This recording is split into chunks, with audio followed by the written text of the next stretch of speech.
In this exhibition, you'll be able to see over 20 self-portraits painted, drawn and printed by Rembrandt. This is an extraordinary collection, and it doesn't only show us how he developed stylistically throughout the 10 years that we are exploring in this exhibition, but it also shows us how Rembrandt literally grows up in front of us, in front of our eyes, and we can follow from room to room how he turns from a rather insecure, introverted teenager into a very confident, extrovert, successful painter he became in Amsterdam. Particularly when we look at his early etched self-portraits, they are tiny in size. I always describe them as postage stamp size. What we see in these early small etched self-portraits, they're not formal portraits, they're not seriously looking. Rembrandt is not trying to impress a king or an aristocrat. What Rembrandt is doing is plunking himself in front of a mirror in his workshop and just pulling goofy faces. And you see a whole range of funny faces, serious faces, leering faces, pouting faces.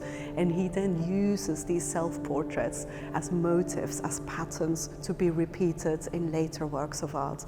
So he's basically building up a repertoire for himself of facial expressions, which he can then mix and match and introduce in other works of art. When we look at Rembrandt's earliest self-portraits, whether they're drawing, a print or a painting, we see him as a very insecure teenager. He's still trying out printmaking techniques, he's still trying out his painting. He doesn't look very confident.